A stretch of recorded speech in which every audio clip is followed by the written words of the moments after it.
नमस्कार दोस्तों, आज की इस वीडियो में हम बात करेंगे अस्थमा की समस्या के बारे में कि असल में जो अस्थमा समस्या है इसका कारण क्या है, होती क्यों है, इसका क्या इलाज है और अगर हम इलाज के बारे में बात करें तो कौन सा इलाज ठीक है और किस कारण की वजह से। क्योंकि देखो इलाज सारे ही ठीक होते हैं, रिलीफ हमें कहीं ना कहीं आयुर्वेदिक से भी मिलता है, होम्योपैथिक से भी मिलता है और इवन एलोपैथिक से भी मिलता है।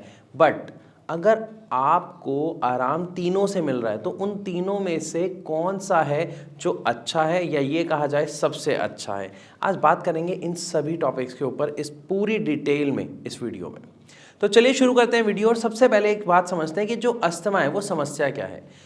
अस्थमा एक ऐसी समस्या है जो आपके इम्यून सिस्टम के कारण ही आपके शरीर में जन्म लेती है।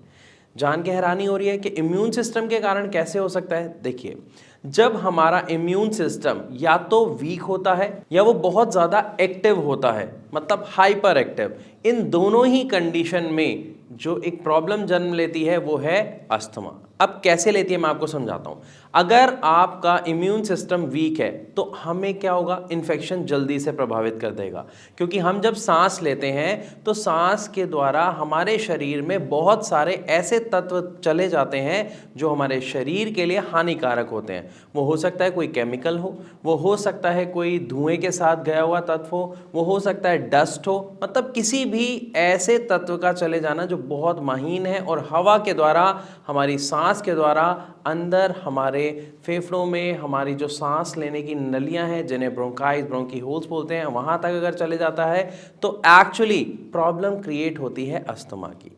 क्योंकि इम्यून सिस्टम कमज़ोर है उसकी वजह से इन्फेक्शन बड़ी जल्दी से हमारे शरीर को प्रभावित कर देता है। एक पॉइंट समझ आया। लेकिन दूसरी तरफ एक और पॉइंट आता है कि अगर हमारा इम्यून सिस्टम हाइपर एक्टिव है, यानी जितना होना चाहिए उससे ज़्यादा वो रिएक्ट करता है छोटी छोटी चीज़ों पर, तो भी अस्थमा की समस्या जन्म ले लेती है आपके शरीर में।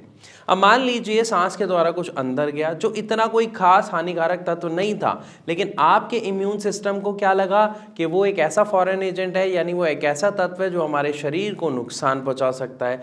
तो आपका इम्यून सिस्टम एक्टिव हो जाएगा और क्या करेगा, उस तत्व को वहीं पर रोकने की कोशिश करेगा और इवन बाहर निकालने की कोशिश करेगा। और इसी कोशिश में जो समस्या है अस्थमा की वो जन्म लेती है। इस कोशिश में हमारे शरीर में म्यूकस बनना शुरू हो जाता है। म्यूकस को आप ऐसे समझ लीजिए कफ बनना शुरू हो जाता है।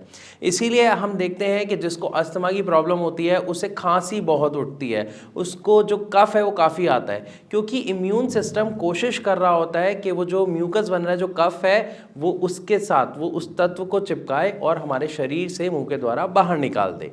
इसीलिए खांसी काफ़ी ज़्यादा उठती है, छाती में दर्द बना रहता है, सांस लेने में दिक्कत होती है। लेकिन यहाँ पे सवाल आता है कि सर सांस लेने में दिक्कत क्यों होती है, राइट? देखिए, जब हमारे शरीर में म्यूकस बन रहा है इसके साथ साथ हमारे जो सांस लेने की नलियां हैं जिन्हें हम ब्रोंकाइज बोलते हैं, ब्रोंकीहोल्स बोलते हैं, वहां पर सूजन आ जाती है। उसको इन्फ्लामेशन बोला जाता है साइंटिफिक लैंग्वेज में। तो जब वहां पर सूजन आ जाती है तो जो नली का साइज है जहां से अभी हम सांस ले रहे हैं, राइट, वो क्या होता है, वो छोटा हो जाता है। क्योंकि एक तो म्यूकस की लेयर आ गई, साथ ही उसमें क्या होता है, इन्फ्लामेशन हो जाता है, यानी सूजन आ जाती है। तो जो जगह बचती है सांस लेने के लिए वो काफ़ी छोटी रह जाती है, जिसके कारण सांस लेने में बहुत तकलीफ होती है। इसी के कारण इसको अस्थमा कहा जाता है और एक्चुअली अस्थमा एक ये प्रॉब्लम होती है। तो यहाँ पर अब अगर हम इसके ट्रीटमेंट की बात करते हैं, क्योंकि देखो यहाँ तक तो हमने समझ लिया कि अस्थमा क्यों है या किस कारण की वजह से हो रहा है, तो ये हमारे इम्यून सिस्टम की वजह से हो रहा है। लेकिन अगर हम इसको ठीक करना चाहते हैं तो वहाँ पर हमें क्या चाहिए होगा, हमें वो सारी चीज़ें चाहिए होंगी जो हमारी इम्यूनिटी को मॉडरेट रखे, यानी ना तो उसको हाइपर होने दे ना उसको वीक होने दे। अब इसके लिए आजकल बहुत सारी इंफॉर्मेशन हैं जो बहुत सारे लोग देखते हैं कि हम गिलोय खा रहे हैं या हम अलग अलग तरीके के देसी नुस्खे अपना रहे हैं अपनी इम्यून सिस्टम को स्ट्रांग बनाने के लिए, जो है भी अच्छा। लेकिन अगर आप थोड़ा सा ध्यान देंगे ना तो ये जितनी भी नुस्खे हम अपनाते हैं इन सब में, यानी हल्दी में, गिलोय में, क्या होता है, इनके अंदर प्रॉपर्टी होती है एंटी इन्फ्लामेटरी सबसे पहली, यानी आपकी जो सूजन आई हुई है उस सूजन को कम करने की इनके अंदर पावर होती है। साथ ही साथ ये आपकी इम्यूनिटी को मॉडरेट करते हैं, यानी अगर वो हाइपर एक्टिव है तो उसे नॉर्मल पे लाते हैं, और अगर वो वीक है तो भी उसको नॉर्मल पे लेके आते हैं, ताकि आपके इम्यून सिस्टम जब ठीक तरीके से वर्क करेगा तो आपको जो अस्थमा की समस्या है उसमें आपको रिलीफ मिलेगा। और यही काम करती हैं होम्योपैथिक मेडिसिन। बस फ़ायदा इसका सबसे बड़ा क्या होता है कि होम्योपैथिक मेडिसिन का कोई भी साइड इफ़ेक्ट नहीं होता, ये लेने में बहुत आसान होती हैं और आपके ब्लड के साथ ये तुरंत मिल जाती हैं। रीज़न, जब हम कभी भी होम्योपैथिक मेडिसिन लेते हैं तो वो छोटी छोटी शुगर बॉल्स होती हैं, उसके साथ दवाई मिला के दी जाती है। तो जैसे ही आप वो शुगर बॉल्स को अपनी जीभ पे रखते हैं वो वहीं पे घुल जाती है और जीभ से ही एब्जॉर्ब होके आपके ब्लड में मिल के अपना काम करना शुरू कर देती है। इसी वजह से इसके जो रिज़ल्ट हैं वो आपको काफ़ी अच्छे देखने को मिलते हैं। लेकिन यहाँ पर एक सवाल होता है हमारे पेशेंट्स का जो भारत होम्योपैथी में मेडिसिन के लिए आते हैं कि सर हमने ऐसा सुना है कि होम्योपैथिक मेडिसिन का जो रिज़ल्ट है, जो उनका रिस्पॉन्स है, वो काफ़ी हमें देर में देखने को मिलता है एज़ कम्पेयर टू अगर हम एलोपैथिक की बात करते हैं या आयुर्वेदिक की बात करते हैं। देखिए, सबसे पहली चीज़ ये बहुत बड़ा एक मिथ है कि आपको होम्योपैथिक दवा का जो असर है वो काफ़ी देर में देखने को मिलता है, बल्कि सच ये है कि उसका जो असर है वो आपको काफ़ी जल्दी देखने को मिलता है। अब आप खुद सोचो कौन सा प्रोसेस छोटा है और कौन सा बड़ा है। स्वाभाविक है ना।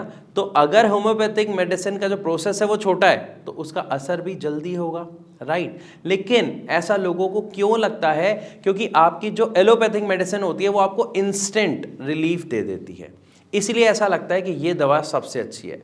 उसके पीछे के जो हार्मफुल इफ़ेक्ट्स होते हैं उस पर वो व्यक्ति ध्यान नहीं दे पाता, क्योंकि वो अपनी समस्या पर ज़्यादा ध्यान दे रहा होता है। क्योंकि एलोपैथिक मेडिसिन लेने के साथ साथ हमें एक बात तो अच्छे से पता है, जो हम काफ़ी समय से सुनते हैं, कि ये दवाई आपको रिजल्ट तुरंत देती है, लेकिन उसके जो बैड इफ़ेक्ट्स हैं, यानी आपके शरीर के बाकी ऑर्गन्स के लिए वो प्रॉब्लम धीरे धीरे तैयार कर रही होती है। इसलिए बहुत सारे लोग हमेशा आप देखेंगे और सुनेंगे कि अवॉइड करते हैं कि उन्हें एलोपैथिक मेडिसिन नहीं लेनी है। लेकिन यस, अगर मजबूरी है या कभी कभार के लिए वो ठीक होती हैं, अगर हमें इंस्टेंट रिलीफ चाहिए। बट अगर आप अपनी समस्या को जड़ से ख़त्म करना चाहते हैं तो वहाँ पर हमारे दिमाग में सिर्फ दो ही नाम आते हैं, पहला आयुर्वेदिक, दूसरा होम्योपैथिक। आयुर्वेदिक जनरली लोग अपनाते हैं, बस एक चीज़ की वजह से वो थोड़े से पीछे रह जाते हैं कि उसमें परहेज बहुत होता है, नियम बहुत स्ट्रिक्ट होते हैं कि आपको इस समय पर काढ़ा लेना है, इस समय पर ये दवा लेनी है, दवा छूटनी नहीं चाहिए, टाइम लेट नहीं होना चाहिए, खाना बिल्कुल फ्रेश खाना है, फ्रिज का रखा हुआ आप खाना नहीं खा सकते हैं। तो ये सारी चीज़ें आज की बिजी लाइफ में एक व्यक्ति फॉलो नहीं कर पाता है, जिसके कारण रिजल्ट क्या होता है कि वो व्यक्ति आयुर्वेदिक अपना जो ट्रीटमेंट है उसको भी फॉलो नहीं कर पाता है और फाइनली निर्भर हो जाता है एलोपैथिक पर। और होम्योपैथिक पे क्यों नहीं आता? क्योंकि उसके दिमाग में पहले ही एक भ्रम है कि यार वो वाली जो दवाई है ना वो असर बड़ा धीरे करती हैं। तो यहाँ पर आप सबसे पहले अपना ये भ्रम हटाइए, एक बार अपने आप को मौका ज़रूर दें। होम्योपैथिक मेडिसिन आपके रेस्पिरेटरी प्रॉब्लम्स, इवन और भी कई प्रॉब्लम्स हैं, बहुत ही इफेक्टिव रिजल्ट, बहुत ही टाइमली यानी जल्दी आपको दिखा सकती है, बशर्ते आप अपनी मेडिसिन या आप अपने आप को एक बार मौका दें, होम्योपैथिक मेडिसिन लें एंड देन रिजल्ट देखें। तो मैं आशा करता हूँ इस वीडियो में आपको अच्छे से समझ आया होगा कि किस तरीके से अस्थमा की जो समस्या है वो हमारे शरीर में जन्म लेती है, किन कारणों की वजह से हमारे शरीर में जो सांस लेने की प्रॉब्लम है वो हो जाती है, कौन सी मेडिसिन उसके लिए बेस्ट है और क्यों। फिर भी अगर आपके मन में कोई सवाल है तो आप हमें कमेंट में लिखकर पूछिए, और इवन जो नंबर आपके स्क्रीन पर आ रहा है आप उस पर कॉल करके अभी हमारे डॉक्टर्स से बात कर सकते हैं, कंसल्ट कर सकते हैं। तो इसी के साथ अब मैं आप सबसे चलने की इजाज़त चाहूँगा। मिलूंगा अपनी अगली वीडियो में एक नए टॉपिक के साथ, तब तक के लिए नमस्कार।